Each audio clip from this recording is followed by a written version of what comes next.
This is Adam Eve, a girl who can literally change reality. She can turn the air into solid steel, fix a broken body in seconds, or if she's feeling mean, turn your bones into jelly. And then we've got the Viltrumites, super strong space warriors who smash through planets just for fun.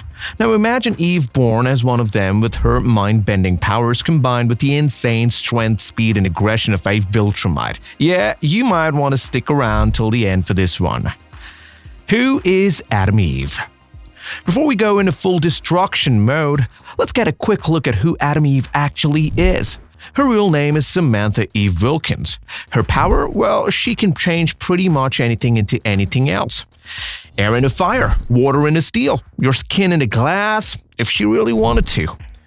She can heal herself from deadly injuries, and yeah, she's smart, kind, and genuinely wants to help people. But now, picture this. That same girl born with Viltrumite blood. Hey, now that means super strength, super speed, and a love for war and conquest. Basically, she's still Eve, just 1,000 times scarier. Eve's childhood as a Viltrumite. Let's go all the way back to when Eve was born. In the original story, she was created in a secret government lab. Scientists changed her DNA to give her insane powers that let her control matter itself. But forget all of that. In this version, Eve is born on Viltrum, the most brutal warrior planet that made OMNI-MAN who he is. And if you know anything about Viltrum, you probably know it's pure madness. They make babies fight each other just to survive. You start combat training before you even know how to count. And your teacher, yeah, they'll punch you if you cry. But Eve is different from the other Viltrumite kids. Eve not only is strong, her mind works faster than anyone else around her. The second her power kicks in, she figures it out. I don't need to fight you, I can change the atoms in your body, turn your bones into jelly. So while the other Viltrumite kids are busy smashing rocks and learning to crush skulls, Eve is quietly bending the laws of science during nap time.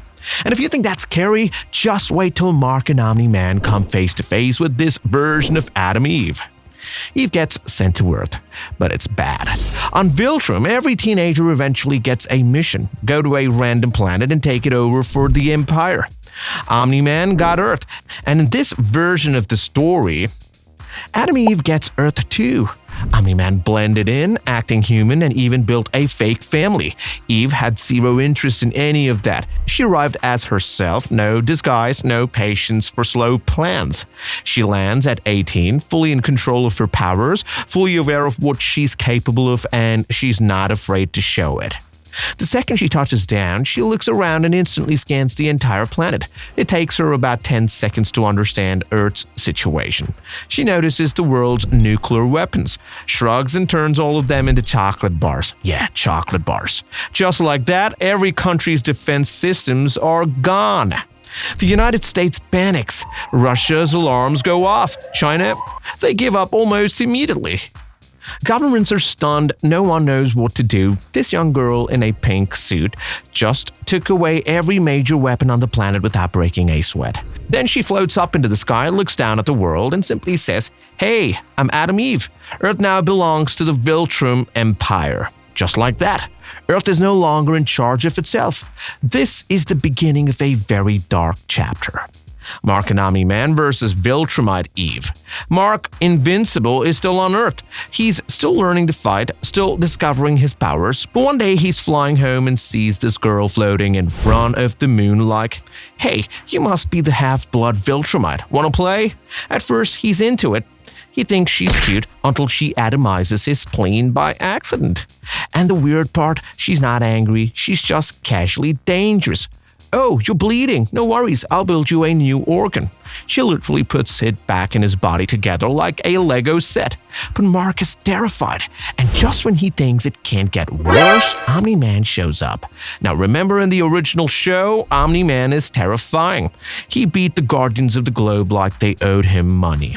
But in this timeline, he looks at Adam Eve and just goes, "Oh no," because this girl isn't just a Viltrumite. She's smarter than the entire Empire and stronger than him. So what happens next? Well, a lot of things explode. OMNI-MAN attacks first, and he throws the first punch with everything he's got.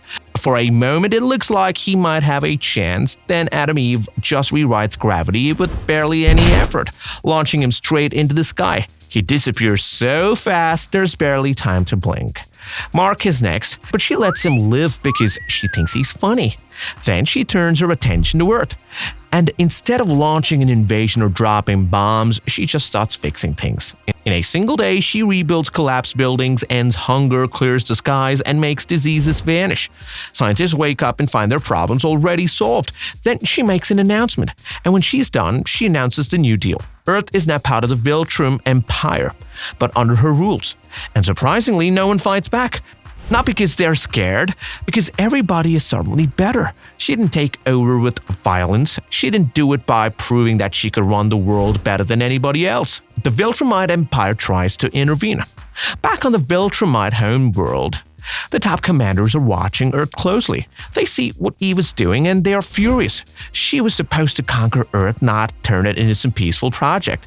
That's against the rules. So they send a team, Viltrumite elites, the best of the best. Warriors who've destroyed planets with their bare hands.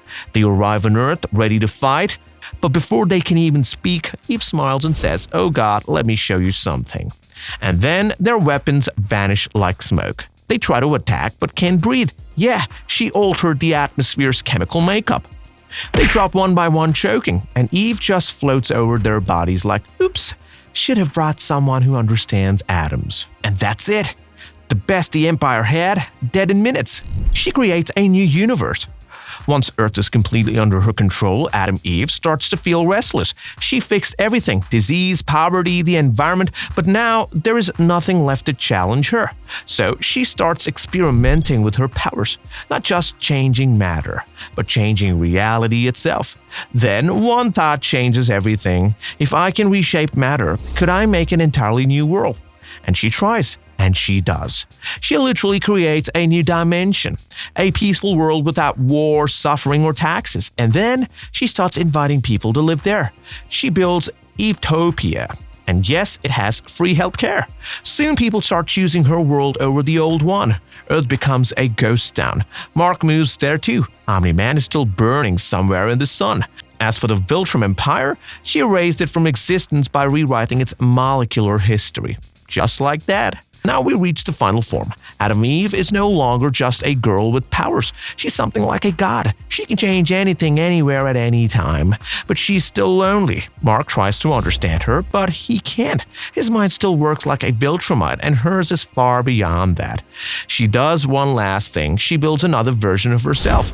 Now there are two of them, working side by side, watching over every universe, repairing timelines, preventing disasters before they even happen, offering therapy to angry gods who don't know how to calm down, keeping peace across every version of reality. She becomes something like a guardian. And why did all this happen?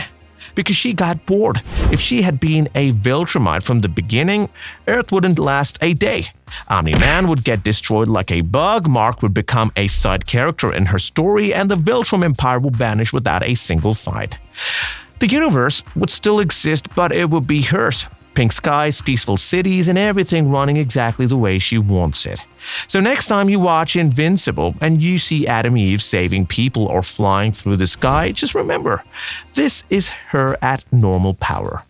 Imagine what she'd be if she had Viltrumite strength too. With that, we've come towards the end of today's video. So what do you think? Would Adam Eve as a Viltrumite be a hero or the greatest villain the universe ever saw? Let us know in the comments below. If you enjoyed this video, make sure you smash that like button and subscribe to our channel for more content like this. Adios!